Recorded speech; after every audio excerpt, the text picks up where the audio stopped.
All right, great morning, great morning, great morning. Hopefully everyone's doing good. You guys are having a good day so far.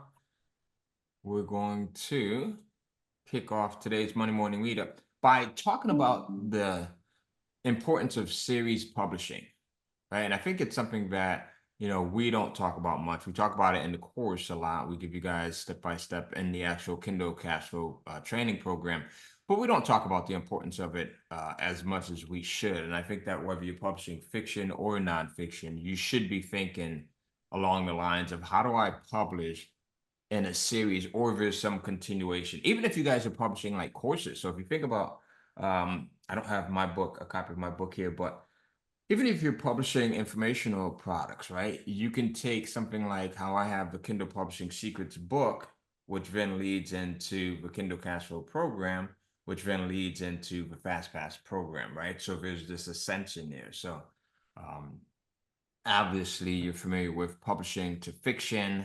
Obviously, you guys have seen nonfiction being published. You've got guys like Malcolm Gladwell, or one of my favorite books, The E-Myth.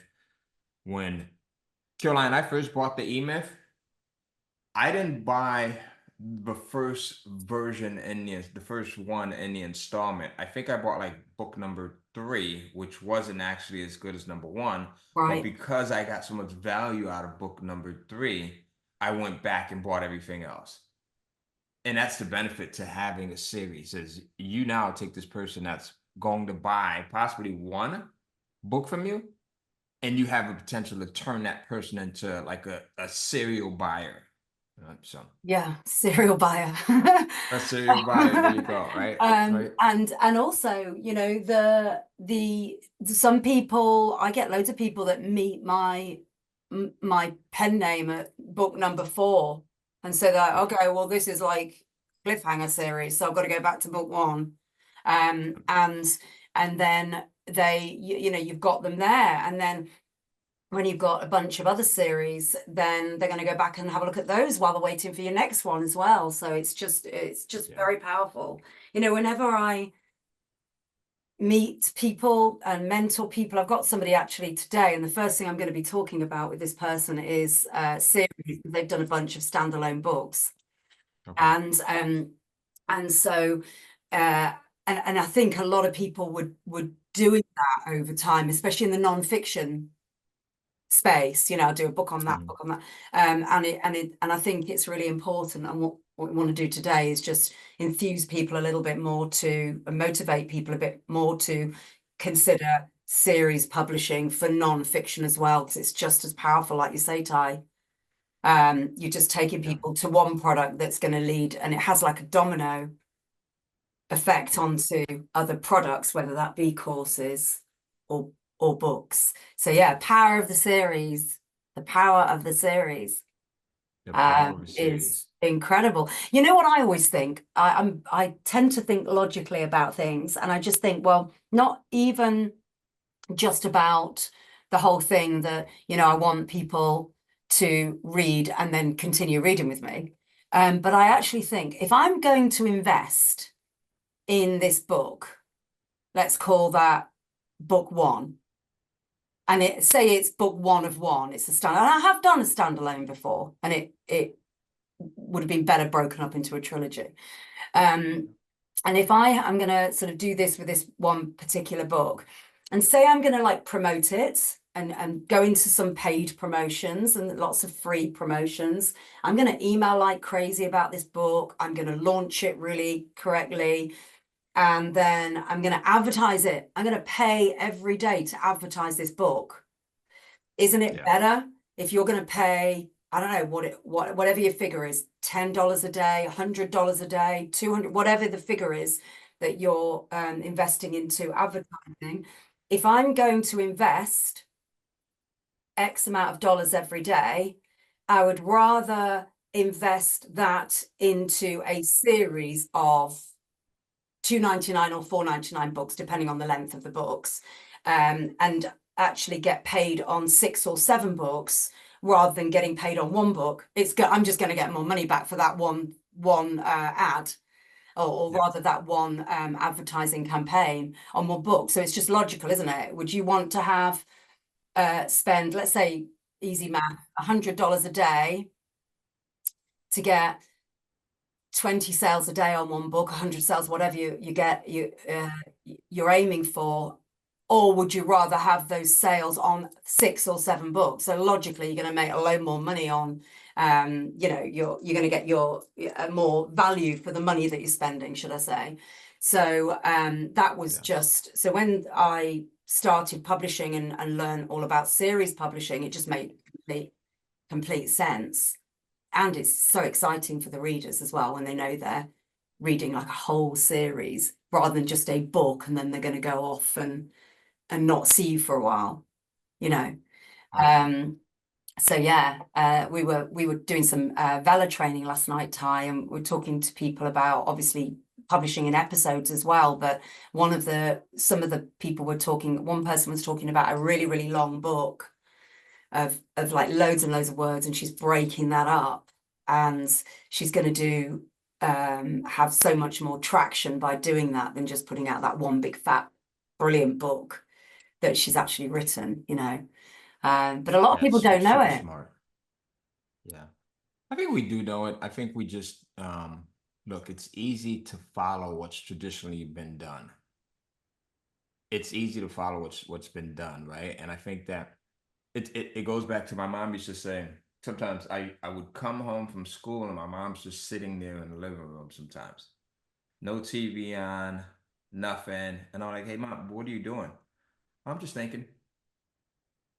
I'm just thinking, and I think that, and she would think of these creative ways to make the little bit of money that we had stretch, right? So now you look at these multi-billion-dollar companies like Google, Facebook, they have think tanks, they have think rooms where you go in and you just think and you allow your creativity. So I think that sometimes it's easier to just see what's been traditionally done and then follow that path Yeah, versus sitting for a moment and just thinking about it. Look, I first found out about the power of series um, back when I actually lived in Connecticut. Before I started publishing to Kindle, I was still publishing on Amazon Advantage, where I was sending out physical books to Amazon and they would store them in the warehouse and then they would ship them. And here's how I came across it one day. I had this epiphany.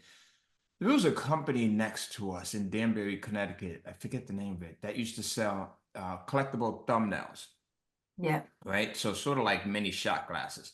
And on them, they had different states. So they would advertise these things in the back of magazines, and you can find, if anyone knows the name of this company, Danbury Mint, that's what it was called. It was the Danbury Mint. Is there anyone old enough to remember Danbury Mint? So they would sell, I see Christine's raising her Christine's hand. waving. Good. Yeah. So I'm glad it's not just me. So they would sell these thumbnails, and you could buy them one by one, and then at the end, they had this collector's case that you could get as well. And it dawned on me that humans are naturally collectors. Like, no one's just going to buy the Rhode Island thumbnail. No one's just going to buy the Michigan. And once you started with the North Carolina thumbnail, then you had to go in and buy the rest, right? As they got released. And Danbury Mint was very smart with this. They will release them very slowly but surely. And I was one of those individuals. I didn't even know what the hell I was doing collecting these thumbnails, right? But once I got into it, I got the one, and then I had to have all of the others, and I had to have the case as well. So that kind of really turned me on to, if I can have someone, if I can introduce them to one thing and then make them aware that there's multiples in these series, there's a greater chance that this person who first comes in and buys the one thing will buy all three or all seven or all eight. And it doesn't matter if it's fiction, nonfiction, thumbnails, license plates. Does that Hmm. make sense? Right? We are naturally collectors. So when we give individuals, our readers in this case, something to collect, in this case, books, fiction or nonfiction, they are going to do it. Now, the caveat is it has to be high quality, right? You just don't go throw junk out there. We always talk about that. But if you think about, like, look, Robert Greene is one of my favorite authors. One of the first books, and he's a nonfiction writer, right? So I actually got a chance to meet him earlier this year. But one of the first books that he wrote was the 48 Laws of Power. 48 Laws of Power. Now, I love that book so much, told other people about it so much that as he started to release all of the other books, right? Guess what? I'm now going in and I'm buying those other books as well. So I'm buying everything else. So he released the 33 Strategies of War. He released The Art of Seduction, right? He's released The 50th Law with the rapper 50 Cent, which was one of his best-selling books, right? Because it showcased the brilliance of 50 Cent. Yeah. So you look at that, right? So nonfiction as well as fiction, you want to be going out there and publishing series. And I think that the issue is that a lot of people might say, well, hey, Ty, I'm having a hard time coming up with my first book. How could I even think about publishing, 6 or 7 books? That's when you start at the very beginning. Caroline, you had said something that was super smart. You said people will come into like book number 3 or number 4, and right. So let's say book number 3, this is where they find you. And if this book is so good, if you've positioned it so well that at the end they can't sleep without going back to Amazon and buying, like I did, right? With uh the E-Myth. I'm pointing over here because I've got all of my E-Myth books over here. Then you haven't done it the right way. But if you do it the right way, after they read this book, then they want to go get this one and this one. And sometimes they'll start all over again. It's just like your consumption habits when you watch a television series. I remember watching the series Snowfall. And I personally do not what it's set in LA actually, Michelle. I see you shake your head there. I personally do not watch series because I know that if I watch one episode, I have to go in and watch the others. So I made the mistake. Here it is. I watched, I forget what episode it was. It may have been like 7 or 8 of Snowfall, and it was on a freaking Saturday. Do you know and I'm not even a binge watcher. Not that there's anything against it. I sat there Saturday and watched everything else. I went back to season 3, and I don't know why I jumped around. I did a Caroline with the Kindle publishing course. Nah. Yeah. I went to season 3, watched every episode there. Then on Sunday, I went in and I watched, and then I'm so bad with it. I'm on YouTube watching clips, and you see, so Oh, that's how your yeah. audience will be Addictive. get it. If you Yeah. do it the right way, they want everything, and it becomes so much easier to sell that one customer 4, 5, 6, 7, 8, 9 times Yeah. And it versus makes it, having to go buy and find a new customer each time. that's right. And also Yeah. it gives you more flexibility to repurpose in a different way as well. Yep. So, if you've got one book, you can repurpose that into obviously paperback, hardcover. You can do that off Amazon and do lots of different things with that on different platforms. Um, and an audiobook. But if you have 6 books, then you can do some interesting things like obviously box sets. We know how powerful those can be. Bundle up your book into a box set. You've got another product virtually, well, could be free to create it if you're doing your own formatting, but very, very cheap. And then that's another product to advertise and market. And then it just makes you more versatile, which is going to help you get more traction, and you're going to appeal to readers there, because you're going to have some readers that do not like the series being split up and having to wait. These are the people that don't watch Suits Yeah. or Prison Break or all the other things Yeah. my son watches when he's when he's on his downtime. There are going to be people like that, and some of those people are more prevalent in different, particular genres, but then you've got that box set option for them at some stage where they can go in Yes. and get the whole thing. So it just makes it exciting if you're talking to an audiobook publisher like I do, because I get paid 6 times from them. They advance me on 6 books and not one. um, and then obviously all the different things that you can do in terms of, then you've got, if they're bigger books in fiction, you can do paperbacks with smaller books, but there's lots Yeah. of different options. So it just, everything gets escalated times 6 or 7, and it just is very, very powerful. And I've often had a series that's done so well, I hadn't planned it, but then we do like a special edition seventh book or a special edition eighth book as a Christmas book, and that gets added onto the series, just adding more momentum. So it's an exciting thing where once you've got somebody glued into a series, then it's very likely then they're going to go back and have a look at all of your previous series. But it's tricky because I remember when I didn't know about series publishing and I just looked at the biggie authors on Amazon and thought, oh God, well, that's easy. I just put out 4 big books a year.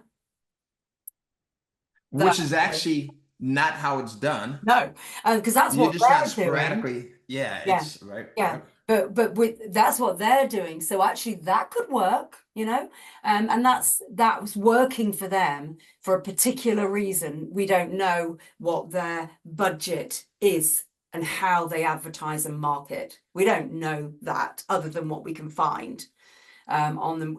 They may have a big publisher backing them up. They may have been around for 10 years, all of those sorts of things.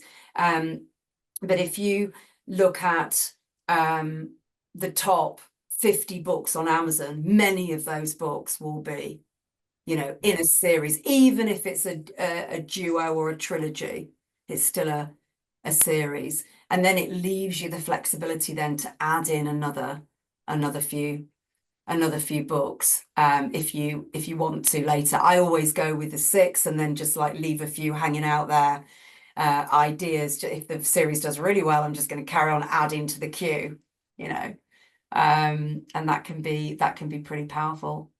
But don't you think also, Ty, another thing is about us, not just about our readers, it's about us and how that feels when we're publishing, but also that momentum that's very powerful, that it has a different energy about it.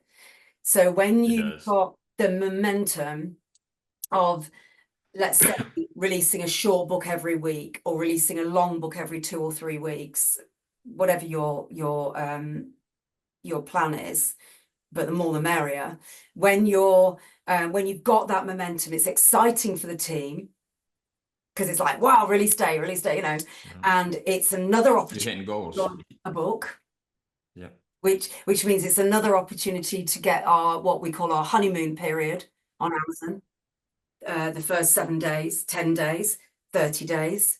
It's another opportunity to do a quick sort of a restart in terms of the strategy and whether you need to go in and change things. But because you're going bang, bang, bang like that with a series, it's exciting for your readers because it's like the fear of missing out the next book. And that momentum is exciting, and that excitement and energy then helps the universe to sort of, or whatever you believe in, to sort of work in your favor, as opposed to, okay, launch my book today. Okay, where are the sales? That, What's not gonna in happen? yet. And then, oh my Yeah. God, I haven't got another book I'm launching for another 4 months.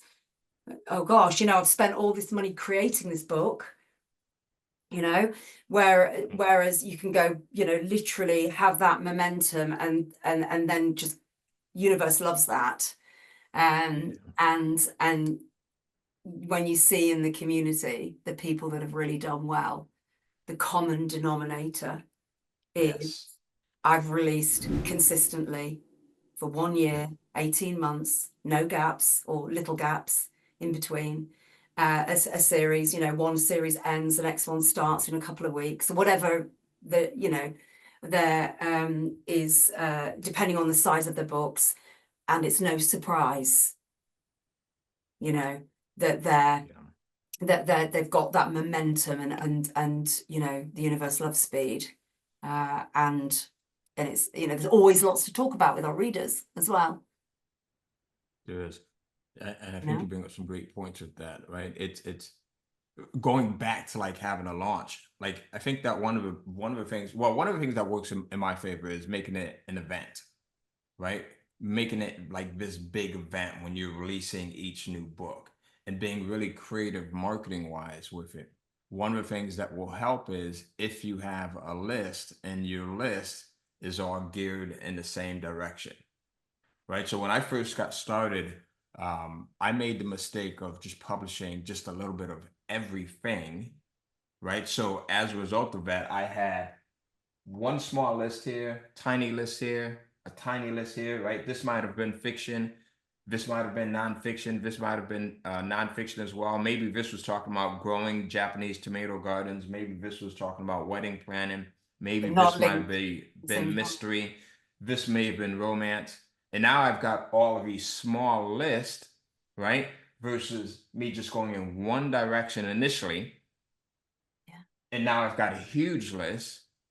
And now anytime I release something, I can put all of my mailing efforts, all of my advertising efforts towards this one thing, and my entire list are all interested in this one thing. Does that make sense? Like if when instead of having a list of 200 people here, maybe 175 here, maybe 500 here, maybe 400 here, and I'm sending them all in different directions. I've got 2,000 people in total that I'm sending in one direction, Yeah, with one, right? set of campaigns, Yes. marketing. So it's about the energy, spreading out the energy and the Yep. time, and also the cost of promoting, Mhm. building one thing really well before you move on to the next thing is key, isn't it? But at the time that you were doing that, was that 2009, 2007, 2009? This was 2008. And KDP started in 2007. You started in Yep. 2008. Yeah. Yep. And I think that was the trend, though, wasn't it, Ty? Because you'd have done your market research. I think a lot of people were going in doing this. Is that right? Well, there wasn't that many people at that time that was doing it. Um, you know, Later on, you would find a lot of people who would start coming in and they're just spraying and praying. That's what I would call it, right? Spraying and praying, like they're just putting stuff out, hoping that it would take off. And then again, me taking this Danbury Mint concept, right? And I saw someone else that talked about the other one that I was thinking about as well. It wasn't Danbury The other Mint, book. Franklin Mint. That was the other one, Brian Keller, right? So Franklin Mint and Danbury Mint. So then taking that approach, and again, it's thinking about how do I best serve, when you think about it from the standpoint of like, how do I best serve my reader, then it becomes easier. So I best serve my reader by giving them more of what they already want, not by trying to force them to have something that I think they should want. So you best serve your reader by doing that in a sense of like looking at the numbers. How's this book doing? What are they responding to as far as in the comments? What types of reviews are they leaving me, right? And then later, as I started to release surveys, which now you'll see that I'm a huge fan of surveys. So doing this with your books, and again, having this list and ask them, what do you like about John, the character that's in here? What do you like about Mary? Also, kind of poking them a little bit. What do you not like about, John? What do you not like about Mary? They'll give you so much direction. And now you have ammunition to go in and create a spinoff. You've got more ammunition to continue the series, right? And then if you want to go in and do some like incredible things, like get into film or television, a series allows itself to be able to do that more than a one-off, right? You look at who's one of the most well-known authors that have successfully been able to do this, J.K. Rowling, right? So it's easy for her because she's continuously put this effort into digging one long ditch instead of I'm digging here. This is a shallow one. I'm digging here. This is a little One bit shallow. universe. I'm digging here. But she went long. And now because of that, you understand the characters. I'm not even into Harry Potter much, but I can name a couple of the characters, Creating a right? world. You guys can probably because she's been that good with making sure that she stays focused, and then the industry notices, and now they come in and they turn this stuff into movies, right? They turn it into everything else. You got backpacks and you got all this other And she's a stuff. great So businesswoman, and that's it, isn't it? We want to be great creators and we want to be yep, great marketers and business people. So always thinking about what's best for my readers. You do a poll to your readers and say, I'm going to do this yep, content. Do you want one book or would you like six? I can tell you what they're going to say. Um, yep, and just to keep them on their toes, you want to get emails from them that says, oh my God, we get emails that where people say, oh, you're killing me with this.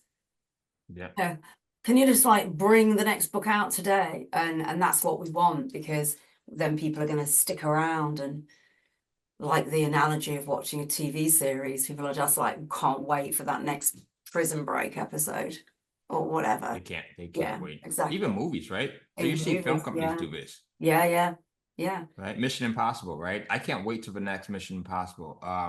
Need for Speed. What else? Fast and Furious, right? Where they have Yeah, Fast yeah, and right. Furious. I think they're up to like what, 10. Yeah, They're those, starting to run out of right. ideas now. They're sending cars out in space, right? Which it gets ridiculous. But the franchise is still there. Bad Boys, right? You looked at even with Will Smith. This is how forgiving an audience can be sometimes. So because you might publish a book in your series where it doesn't do as good as the others. But again, because we are collectors and because we habitually need to be consistent with who we are identity-wise, we're the person that collects the books, that reads all of the books in the series. So they'll forgive you even if one of the books in your series is a little bit, what do the kids say nowadays? Ma, or something. I'm always trying to get that saying that Yeah, I they're don't know. like it's a little bit blah, right? It's a That's little not bit, what they say. they They use say over here, it's a little bit cringe or something. That's what they say over here. Matt, there you go. Donnie's got it. Donnie, how do you know that, Donnie? That is That's that an it's American, that must be an MEH. American thing. Yeah. So and Victoria Mid, right, as well. Weird, okay. So even if your book like number 4 or 5 is a little bit mid, they'll still come back, right? Will Smith. Now we're not gonna go into whether what he did was right or wrong, but what I do want to like is Bad Boys. I think it was 3 that was released earlier this year, right? Was it 3? The numbers were incredible. Despite, Because obviously there's some people that are Will Smith fans, but then there's other people who have seen 1 and 2, and even though they may disagree with what Will Smith did, being human, they still have to go watch number 3. So if you guys understand like the basic human need of consistency when you go in and you do this stuff, whether it's creating your books, your series, or whether it's marketing, the consistency. And one of the things that works best, I was talking to someone yesterday about this, is being consistent in your branding. So branding colors, because we start to subconsciously pick this stuff up and then we tune into it. And then have you ever, I was at the library on Friday, I think it was, or Saturday, and I took pictures. I'm in there and take pictures and videos, and I know that they thought it was nuts. But I wanted to show you guys something. So I'm in there and I'm taking pictures of some of the books, and you can identify a series when you're at the bookstore, right? Mhm. Or even if you don't know the author, how can you identify? What are some of the ways that you can identify it? Just by the branding, the fame, right? The colors, right? There's a guy, Bradley Sugars, who used to do this very early on. And I think he started releasing his book, paperback books. I think Bradley is in Australia, if I'm not mistaken. I think he's Australian. But he did this like in the early 90s, and he did it with nonfiction in the business space. And I was always so impressed by how each of his books looked the same almost. He had a red one, red and white, and blue and white, and green and white, and they were all clean looking. The titles were the same, right? Same font type, same font size. And if you saw Bradley Sugar's book over here and then you saw one over there, you knew that they belonged in Mm. part of that collection. And I think humans so. like that. It makes them Yeah, feel safe because of the familiarity. Even things 100%. like branding on your emails and the way that you're in, all of that is so the colors that you're using and the way that you're talking, that consistency is so important, because it will throw people off guard if all of a sudden you change that up, if it's already working. Yeah, One of the first things I do with people when I'm coaching them is rebrand them often, yep, because sometimes you can't tell what genre someone's in, believe it or not, if the cover's a little bit off and yeah, stepping into another genre. And it's difficult, because it's sometimes really tempting to just do something a bit different.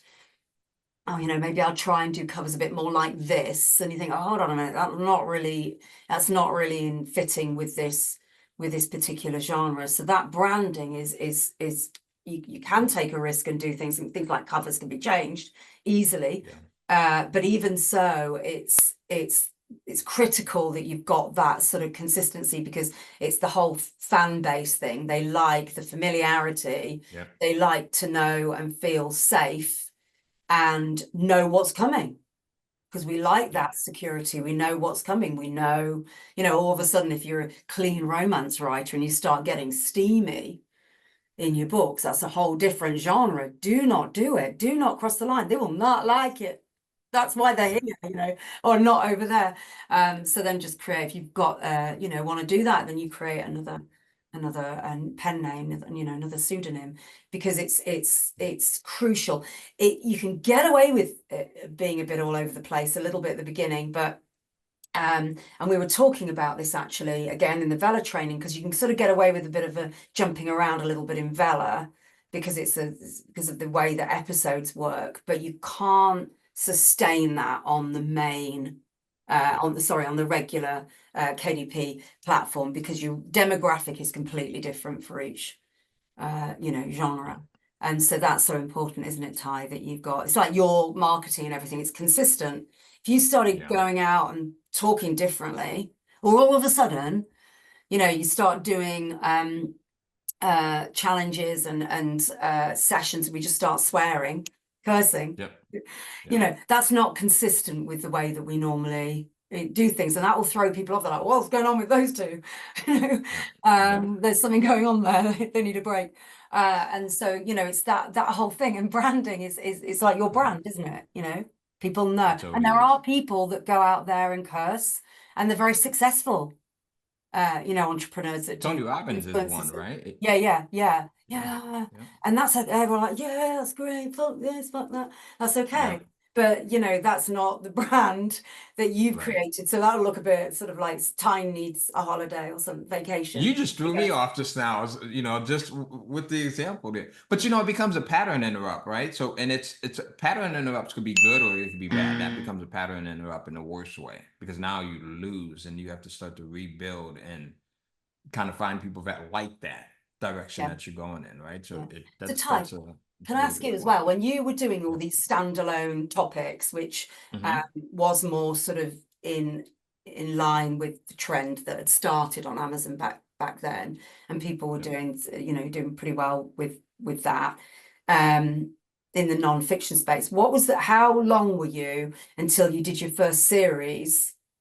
And was that in non-fiction? Yeah, no, my first Oh, series was actually in nonfiction.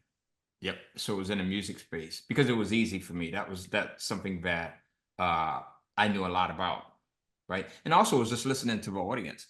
So again, when you learn to listen to the audience and start to recognize these questions and these problems that come up over and over and over again, even if they're not identical in the way that they're articulated, then it makes it easier for you to go in and serve the audience, right, with the next thing. yeah, So, I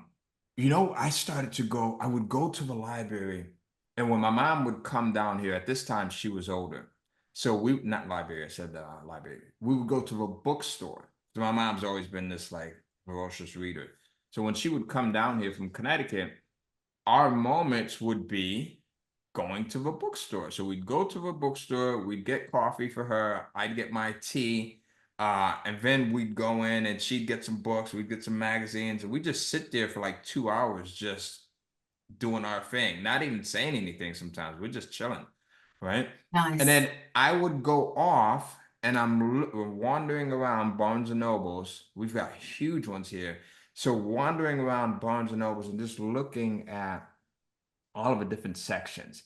And then this is when I started to notice the theme, right, of fiction books. And you start to look at how similar they could be. And to me, it was just very cool where, again, you're giving someone something that they can relate to, and that makes it easier for them to go in and buy the next book. So it's always ease. So if you think about it, it's always ease, right? Someone who habitually likes banana bread, and I'm just using this. My wife made banana bread the other day. I don't know why it's coming up. But someone who habitually likes banana bread and they have never tasted carrot cake, you come and you put carrot cake in front of them, it's a little bit of a change. But if they've habitually read your first book, your second book, your third book, and then now you go in and you give them the fourth one and it's totally different, that's a change. That's for giving them carrot cake now, right? So I would walk around and I would see all of these books by major publishers, and I'm like, oh my God, this is super simple to do. Mhm. Like I don't have the overhead of having to print books. I don't have the overhead of having to or the logistics of having to deal with writers and paying them a commission, a royalty, right? I'm paying them a flat fee and I'm instructing them on what I wanted. So I would look at all of these major publishing houses like Harlequin Press and many of the others, and I'm like, this is super easy to do. We're doing it in a Yeah, digital format now. And turnaround is much faster, yeah. right? So it's just being creative with that type of stuff. John just said my wife makes me give her my credit cards when I walk into the Barnes and Noble in the plaza. There you go. There you Smart go. wife, John. Yeah, There you yeah. go. That's good. It could be Yeah. worse. It could be like a hotel chocolat or something, or a Yeah. wine Yeah. store. So a bookstore's good. Yeah. But I Um, think yeah, that oh, Caroline, real quick, not to cut you off. I know that there's some people who probably have to start leaving. Make sure that you guys go over to we're actually doing a one-off. So two things. We're doing a challenge, an entire series publishing challenge for both fiction and nonfiction. So you guys can go and register for that at kindlecashflow.com/KSS. So kindlecashflow.com/KSS. And then we're also doing a 1 hour workshop where again we'll just be talking about the benefits of series publishing for both fiction and nonfiction. And that I believe is at kindlecashflow.com/series, right? And that's gonna be next Friday at 8 a.m., 8 p.m. Right. So pop that in, and it's kindlecashflow.com forward KSS, slash isn't it? Yeah, series.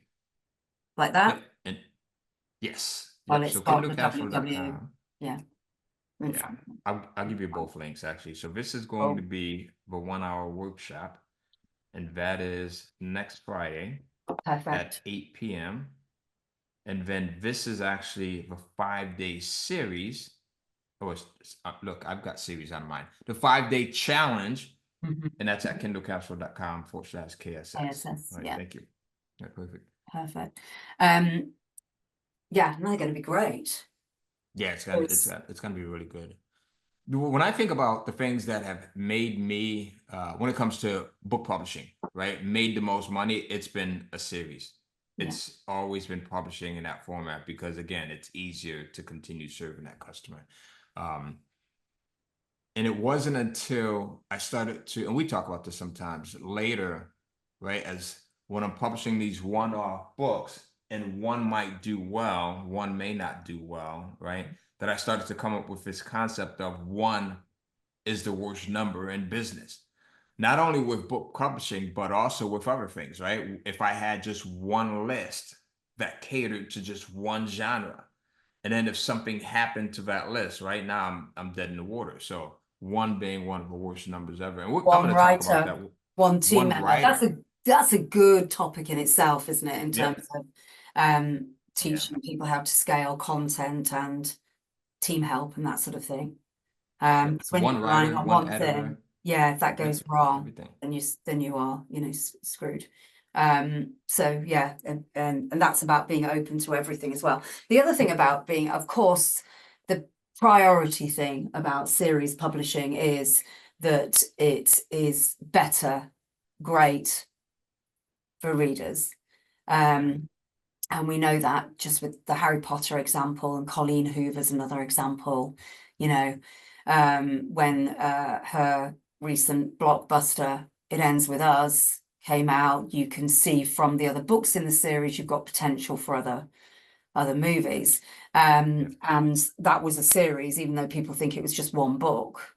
And a short series, but long books. And so it's great for our readers, and of course it's great for our businesses because we've got 7, 6, 5, however many books are in the series that we've talked about that we'll benefit from to Yeah. scale the next series. I always think it's sort of broader than that as well. I think the whole energy around a series, it's a bit like the energy around a challenge tie.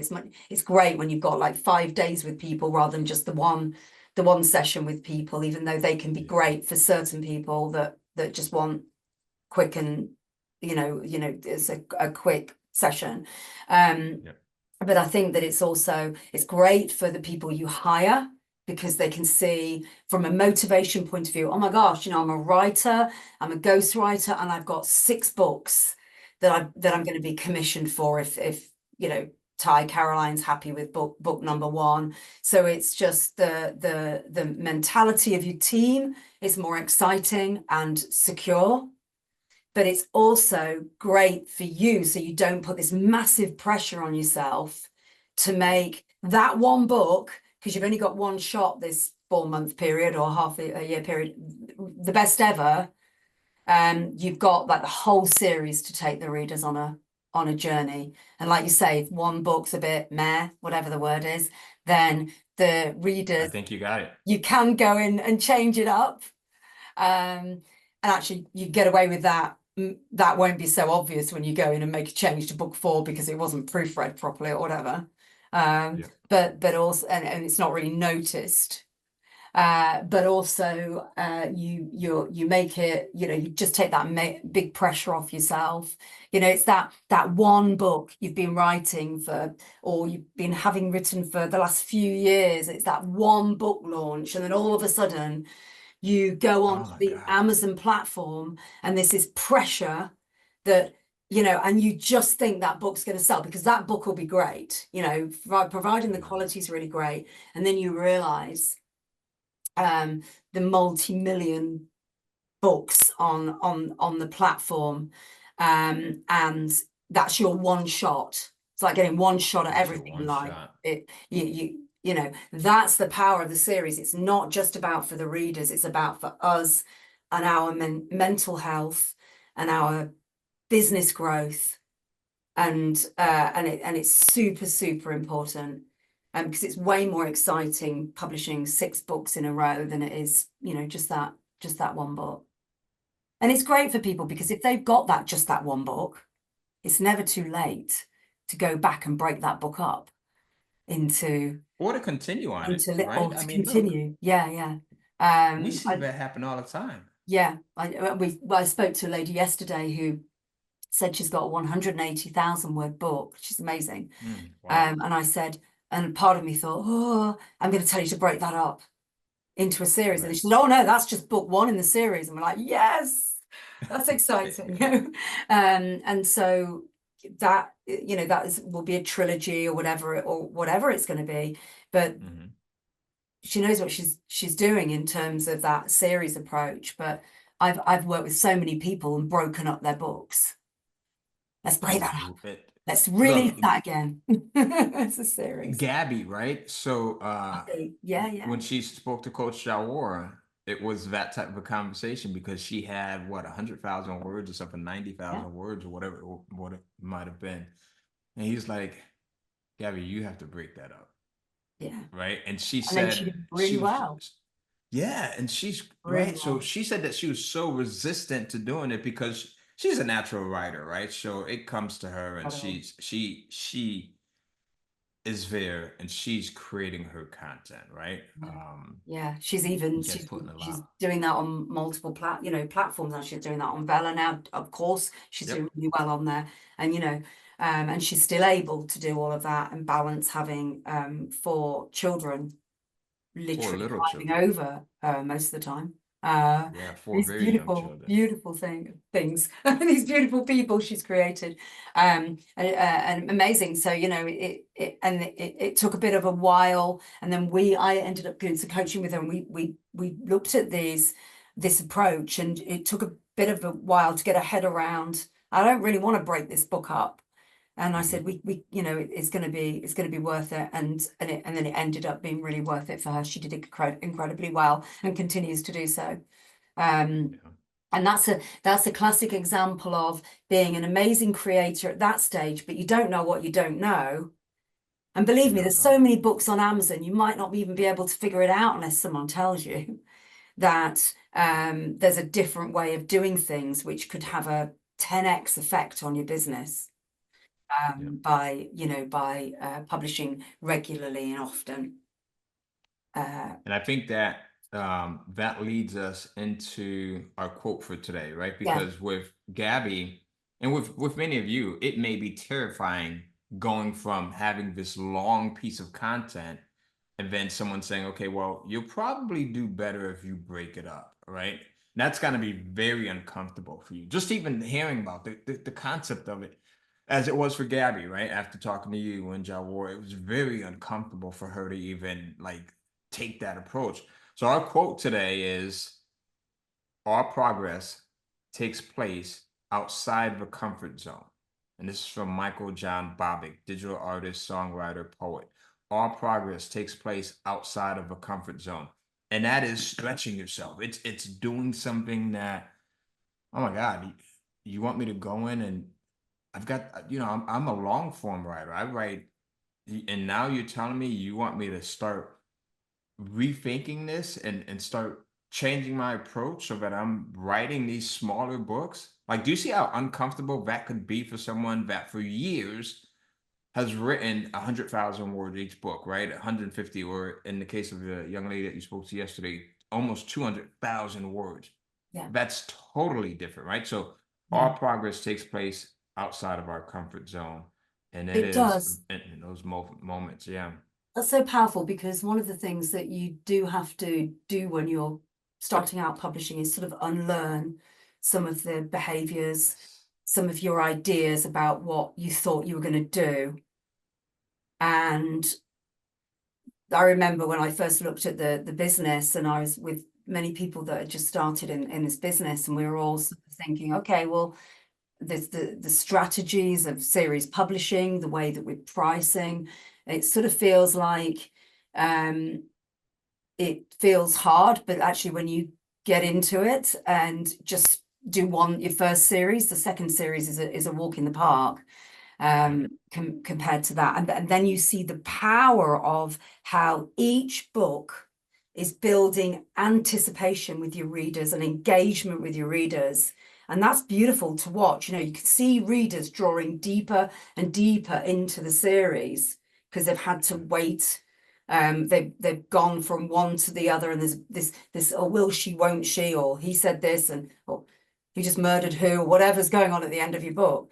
And it sort of draws them deeper in as they engage more and more, leading on to the next book. And also having books in a series and allows you then to create reviews on every single book, just adding up all those reviews that are on your work, you know, because say you've got 100 reviews on one book, then you're going to get it, you know, that on the future books. So it's an incredible thing where it sort of helps strengthen your relationship with your readers, because then you can engage in some email correspondence with your readers when they reach out to you. You can encourage them Yep. on your emails to uh, complete your polls or answer a question and say, email me, you know, and a lot of them will. And then you start to build up and strengthen a relationship, and that can lead to lots of exciting thing with the readers. Would you like to be a member of my review team and get free copies of my series and in exchange for a honest review? You know, you can then start those conversations. So then you start to create this incredible brand where people just know and expect that you're going to create a series. The other power of doing a series on Amazon is that and if you put this series into KDP Select, which is Kindle Unlimited for your readers, that's what it's called for your readers. It's called KDP Select when you're putting your book series on Amazon, for those of you that haven't published yet. It does mean that those ebooks have to be exclusive on Amazon for the 3-month period that they're in Kindle Unlimited. But the exciting thing about that in a series is that Amazon allows you to do some fun stuff that can help Yeah. you go back later and promote this series that might have gone down a bit because it was a while ago that you did it. So they allow you to go into different countdown deals that they have on the platform And if you guys look in your terms and conditions and your marketing sections, you'll see all the things you can do on there. So you can go back and revive a series, and then sort of track which series is doing really well, which is easier to track from which book is doing well. If I had like 6 standalone books as opposed to 6 books in a series.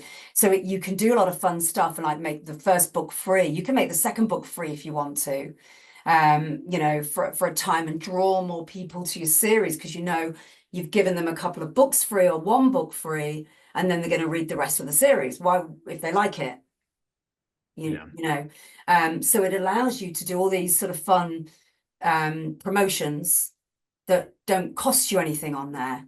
You know, they're just all part of being exclusive on there, which can work really well in a series, as long as you get them somewhere in the series and you've got them. You know, I tell you what it also does. It shows you, and I've just thought about this. Of course, everyone knows this, I'm sure, but it shows you how good your book is, because one of the things you can track is, I mean, I know you'd know if you did a standalone book how good it was from the Oh, I number of think we sales just and that lost. sort Did of we thing. lose Caroline? The interesting thing there is that obviously you know if you've got a standalone book whether it's doing well or not. I mean, I know you do know that, but you can know quite powerfully that, because you might think your book is great and you're like, why the heck, you know, aren't all these people buying my book? It's great. I know it's great. My friend said it's great. My mum said it's great. You know, and the one of the things with a series that you can track is, and it's really excellent market research for yourself. This is how we get really good at this, because you can say, what? Okay, so why is it people are dropping off after book 2? What's going on there? Because the reviews aren't telling me. So my sales aren't sort of going, my sales have dropped off. Now, there's an element of, if you're advertising the first book in your series like we teach you to, then you know, then that's going to be your top performing book. You'll notice that with when you look at authors on Amazon, book 1 is going to be often the highest ranking, best ranking book. But if you see that the read through the series is not so good, it's like, okay, what's going on with my series? Why are people not reading the next book? And that will give you an opportunity to make the books better, or to make your marketing better, because you realize you've not connected your books. You know, you've realized that at the end of book 2, you've forgotten to put the link in to get book 3, or you haven't given them a bit of the first chapter of book 3 or the blurb. So it gets you better because you can track it better than you can a single book. And that's really significant. Because then it just makes us, you know, grow bigger, better businesses and make our readers happier and give them what they want. So that's crucial. And I've had that before. I don't know if you have, Ty. Why are people, you know, dropping off? The consistency is not like it was in the last series. Let's go back in and have a read of those books and just see whether something's off. See where the inconsistency is. Yeah, it Yeah, allows you to spot your drop off rate, yeah, right? which So is it's even great. like, you know, for those of you who are publishing like nonfiction, right? The beauty about nonfiction is you can now turn that into anything. You could take a nonfiction book, you could turn it into a live event, you can turn it into a workshop, you could turn it into a webinar. And with webinars, right, we're always also looking at the drop off. So we're Yeah, looking at, if we have 100 people on a webinar and then it's a 1 hour webinar and I see that there's this huge dip at minute 37, I can go back, watch the recording, and I'm like, what did I say or what did I not say yeah, right before that caused this drop off? How did I not keep them engaged? So the same thing with your books, right? If I'm exactly. seeing this drop off, how did I not keep them engaged to the point where they want to continue to follow through?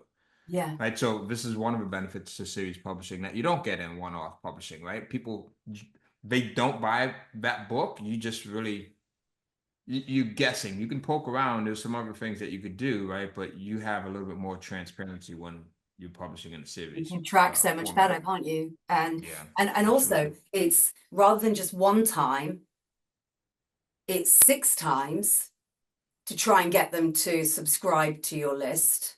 You've got 6 goes, haven't you? Well, you've got more than that. You can put it in various parts of your book. You've got 12 goes at giving people your subscriber link, your website link, if you've got a website.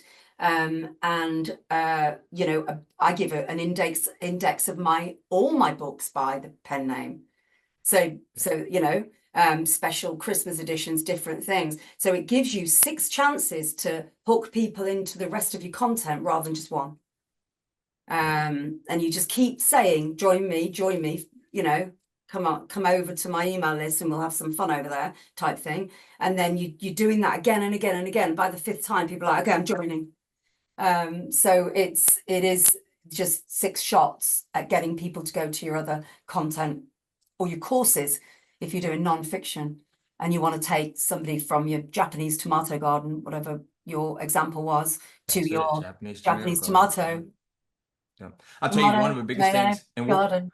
tomato, and we'll close it off at this. One of the biggest things one of the biggest boosts that I get from my book sales is promoting the other books, right? I'm someone who I need to have everything on the calendar, so including my publishing schedule. So as I'm looking at my team, right, we know that in March this is getting released. We know that in February this is getting released, right? But you could, if you're good at that and you're consistent, you can also articulate that to your readers on your list, right? You can have an entire schedule. It's like I was going to say tour schedule, right? Sometimes you'll see your bands, they'll have a tour schedule. And you know a year in advance where they're going to be, what cities, what states they're going to be, right? You can do that with your books as well. And if you get really good at this, you can let your list know, hey, look, this is what's coming out next, and this is the date. And now they're anticipating it. And now you're starting to ramp up and launch up to that date as well. You could do that a year in advance. There's no one saying that you can't do that a year in advance, right? There was a No Limit Records was and remember, I have this music background, so I would see the owner of the record label No Limit Records, his name is Master P.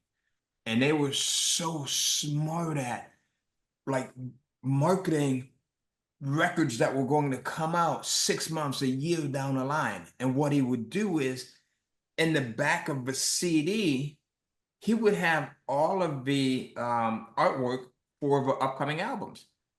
Right. So they would release dozens of albums a year. So he would have like maybe 9, 12 different albums that were coming out this year.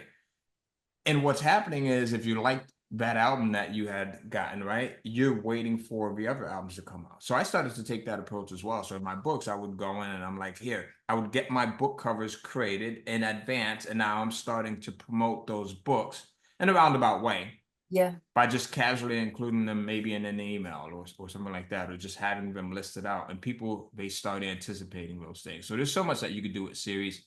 I think Christine was asking, yeah, so thank you, Betty. I shared that video with you guys last week. I actually have a couple of others that are coming out about Facebook ads. Is that the one about Facebook ads? I think that is it, right? Yeah, I think she's Right. referring to that. So even when you're in your Facebook ads, right, you guys, everyone should start having ads where you're retargeting.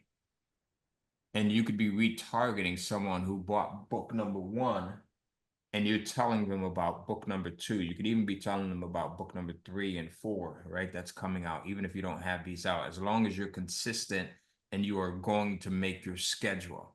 And the easiest way to make your schedule is to have that content in advance, have that book done and completed in advance.